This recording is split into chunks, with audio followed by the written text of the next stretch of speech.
যদি আপনি সুশীল সমাজ বলেন, আপনার গণমাধ্যম বলেন, যেভাবে চাটাচাটি করেছে, আপনি একা সার্জিসকে কি দোষ দিবেন? সার্জিস যেটা বলেছে এটা একেবারে অসত্য না, আবার পুরোপুরি সত্য না। কারণ ঢাকা বিশ্ববিদ্যালয়ের কালচার আমরা জানি, হল কালচার ছাত্রলীগের এরকম আছে। এখানে শত শত হাজার হাজার ছেলে আছে যারা ছাত্র রাজনীতি করে না। হ্যাঁ, সমর্থনের ভান করা লাগে বা করে, বা বিএনপি করে না এটা প্রমাণ করলেই হয়েছে, জামাত না করে না এটা প্রমাণ হইলেই হয়েছে।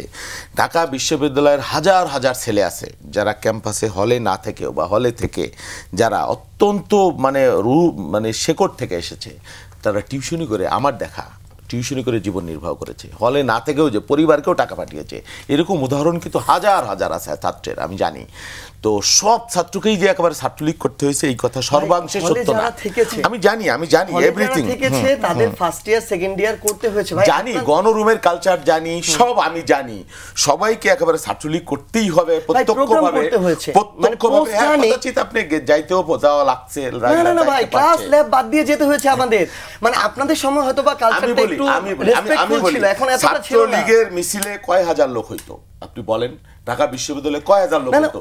আর ঢাকা বিশ্ববিদ্যালয় হলে কত হাজার ছাত্র থাকে? আপনি হিসাব করে দেখেছেন যে 10 ভাগের 1 ভাগ তাদের মিছিলে লোক হয়েছে কিনা?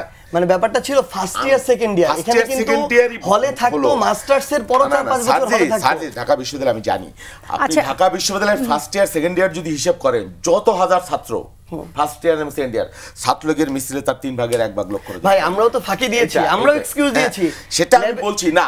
কিন্তু পার্থক্যটা কি আপনার সাথে বা অন্যের? যে আমি ছাত্রদলের হাজার হাজার ছেলেকে জানি যারা এই আনিথিক্সের সাথে, এই ফ্যাসিবাদের সাথে আপোষ না করে হল থাকতে পারে নাই, থাকে নাই, তারা মেসে থাকতো। আমি পার্টি অফিস থেকে যদি পল্টন থেকে হেঁটে আসতাম, ডান থেকে বাই থেকে, আমি বিস্মিত হতাম যে এই ছেলেরা কোথায় থাকে, কিভাবে চলে, আমি নিজে চলতে পারি না।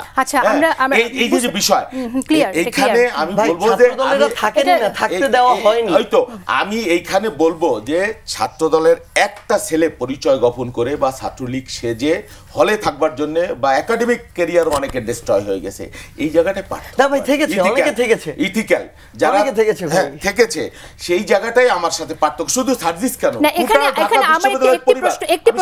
শেষ করি, গোটা ঢাকা বিশ্ববিদ্যালয় পরিবার পচে গিয়েছিল যে বিশ্ববিদ্যালয় আমরা পাশ করেছি।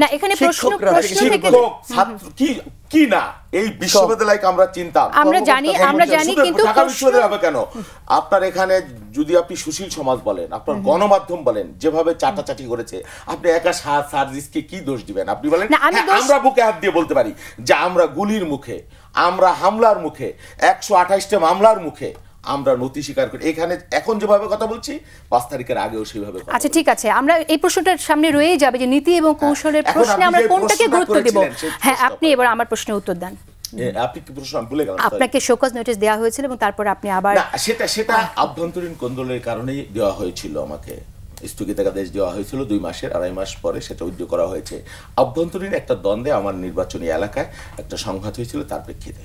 আচ্ছা, আপনাদের এখানে অভ্যন্তরীণ কোন্দলের জন্য এই যে আমরা এই জিনিসগুলো দেখি যে অনেক সময় অনেককে বহিষ্কার করা হয় বিএনপি থেকে, বহিষ্কার করার পর সে আবার ফিরে আসছে, কিন্তু বহিষ্কারের কারণটা আমরা জানি, কিন্তু কখন সে কিভাবে আবার ফিরে আসে এটা কিন্তু জানি না। অভ্যন্তরীণ কোন্দল আপনি বললেন, এই অভ্যন্তরীণ কোন্দলকে কেন্দ্র করে কিন্তু একজন নিহত হয়েছিল সেখানে। যিনি নিহত হয়েছেন তার দায় কে নেবে? আপনাদের মধ্যে অভ্যন্তরীণ কোন্দল হয়ে গেছে, মামলা চলমান আছে।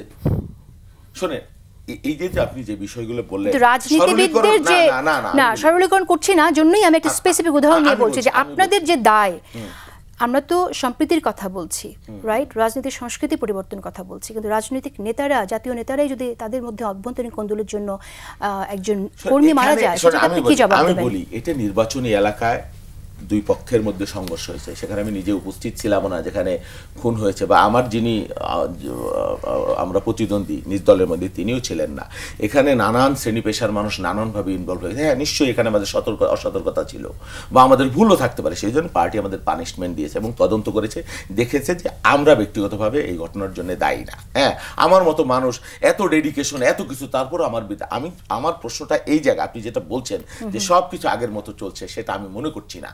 সবকিছু আগের মতো চলছে না। আমাদের বাংলাদেশের কালচার ছিল যে যত গালিগালাজ করতে পারতো, আচ্ছা, আপনাকে আমরা দেখলাম যে যত গালিগালাজ করতে পারতো সে তত পুরস্কৃত হতো, যে যত অসুস্থ রাজনীতি করতে পারতো সে তত বেশি পুরস্কৃত হতো, এবং স্বীকারই করা হতো না যে আওয়ামী লীগের কোনো নেতা অন্যায় করতে পারে। আমরা স্বীকার করছি, মেনে নিচ্ছি, দায়িত্ব নিচ্ছি, অনুরোধ করছি, শাসন করছি, এবং সর্বোচ্চ আমার হাতে যা আচ্ছা, আছে কতটুকু কাজে দিচ্ছে শুনবো, এটা ঠিক আছে, ধন্যবাদ আপনাকে। আর আপনি আপনার আসন পরবর্তীতে আপনি অভ্যন্তরীণ কোন্দলের কথা বললেন, আমরা দেখলাম যে আপনার আসন ফরিদপুর 1 থেকে পরে আপনি না, ফরিদপুর 2 থেকে 4-এ গেলেন।